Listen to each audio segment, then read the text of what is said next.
Welcome back. In this video, I'm just going to show you my favorite way, and in my opinion, the best way to isolate shadows in Photoshop. This way that I'm about to show you is really great for preserving small or high detail shadows, and then you can also save it as a PNG so it preserves transparency. So it's a really good method, and hopefully you'll find this beneficial. All right, let's get started.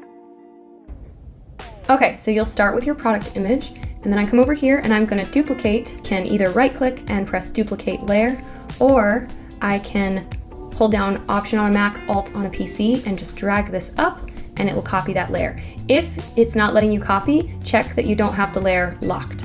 With this copy, I'm going to cut out and mask my product. So I like to use the pen tool to do that. I actually already made this selection earlier, so I'm just going to load that selection. Then I'm going to go up to select and load glasses. Perfect. And that's the selection that I already made earlier with the pen tool, just off camera. And now that I have my product selected, I'm going to come over here and I'm going to hit the mask button. Let me turn off this back layer so you can see. Perfect. Now I want to duplicate this layer, grab this layer, hold down Option or Alt, and drag it up here. Now I've made a copy. This is going to be my shadow copy. And then I'm just gonna grab my polygon lasso tool. You can use either lasso tool, you can use whatever selection tool you want, but this one's just quick and easy. And I am going to roughly outline where the shadow is. And I want to give it a pretty wide berth just because there might be little gray bits in here that are hard for my eye to see, but I want to make sure I'm capturing all of those. Perfect.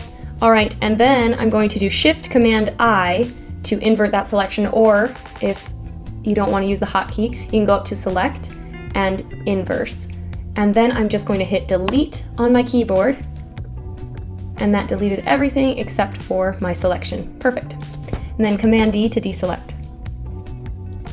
Now I need to make a black layer just so that the next step is easier to see. You're not going to use the black layer for anything other than just making your other things more visible. So that'll make more sense once I do it. So I'm just going to go here, press this new layer button, and then over here I'm going to select solid color, and black is perfect. That's exactly what I want. I'm going to put it under my shadow layer. And then on my shadow layer, it's really important that the background is as close to white as I can get it. So I'm first going to change it to black and white, which was further down on this options panel. And now that it's black and white, and another important thing is to make sure that whatever effects you're creating are just applied to this layer directly below. So click on this and that'll make sure that black and white is only applied to this layer. Now that that's black and white, I go to Levels, and making sure again that it's just affecting this layer, I'm going to hit the white eyedropper and find the brightest point in the background and hit that, and it adjusts the levels for me so that the white is as white as it can be. I can adjust the levels a little more if I feel like they need to be adjusted. Just making sure that the white is as white as we can get it. Great, now that that's done, I'm going to select all of these and merge them so that they are all one layer. Perfect. Okay, so here is the cool part. So now I'm just going to double tap on this and it opens up the layer style panel, and we are going to use a blend if technique. So over here, if you hover on this and you hold down Option or Alt and you drag, if you hold down Option or Alt, it will split these apart and you can get more fine control over what you're changing. So the goal here is to get rid of any of the white or what used to be white, and you can do that just by adjusting these handles here. And then you want to make sure that your shadow stays intact but that all the white is gone. I think that is pretty good. Maybe just a little more, I'll make it a little more subtle. And this part might take some experimenting. You might have to go back and forth and do it a couple times before you get it quite right, but I think that's pretty good. So I'm going to select OK. Perfect.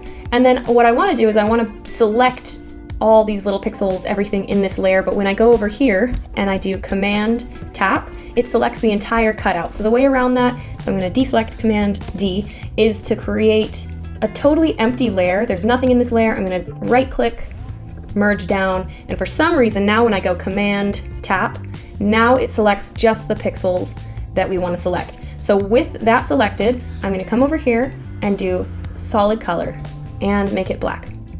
Perfect. Let me turn off the visibility on these layers, and now you can see that we have just the shadows. And I'm actually going to change this one so that we can see even better. Change that to white. Perfect. And then I like to change the opacity of this layer to around 50%, but you can mess with that. And then just to show you what we've done, so I'm going to take the original layer that we masked, the glasses, and I'm just going to put it on top of everything so you can see how we masked the shadow. And if I put this all in group, I can show you, oops, let's make sure that this is 50%. Not sure why that changed. Okay, now let's try that again. Okay, and you can see we're almost there. There's parts of it that look really good, parts of it though that I think could use a little bit more. See how here it's pretty dark? So we're gonna do it one more time. Okay, so we're gonna take this layer, the original image, and we're gonna copy it. I'm gonna turn all of this off, and we're gonna cut out our shadow. Perfect, okay. And then remember, we're gonna do Shift Command I to invert that selection and then delete. Great. Then we're going to add a solid color layer of black.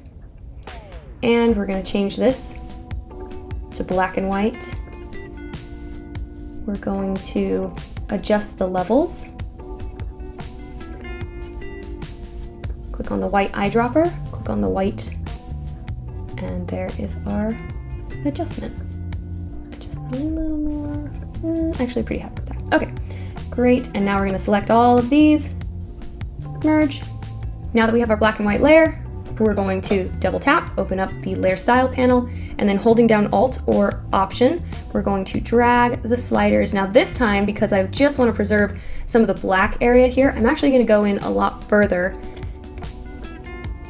because I don't care about all those grays as much this time.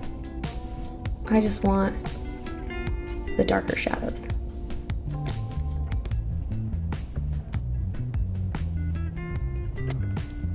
Perfect. And then remember, we have to make an empty layer and merge it down so that we can do Command Tap and select that. Then we will fill that with a solid color. Choose black. Perfect. Okay, I'm gonna turn on the other layers so we can see what we've done. I'm gonna name this Shadow 2.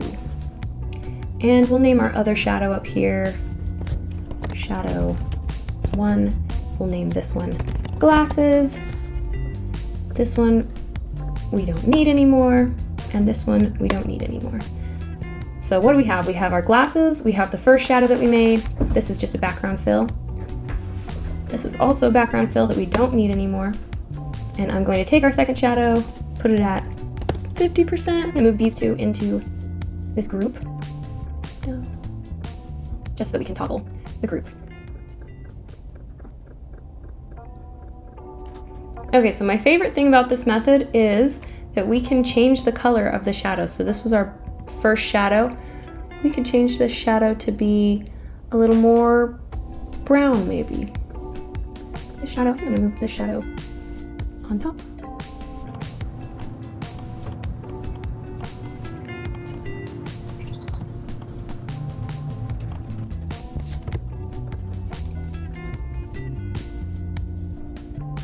There you have it. So of course you can mess around with this and be a little more accurate. You can do as many stacks of shadows as you want. But once it's all said and done, you're left with completely transparent original shadow from your product. I hope that video was helpful and that you learned something new or can try this technique out. Follow if you want to see more videos like this. I'm going to try to do more tutorials on different weird little tricks in Photoshop and Illustrator. And you know the drill. Be sure to like this video, comment if you have any questions, if there's anything I can help you with. Thanks so much for watching if you made it this far, and have an amazing, amazing day. Thanks guys, bye!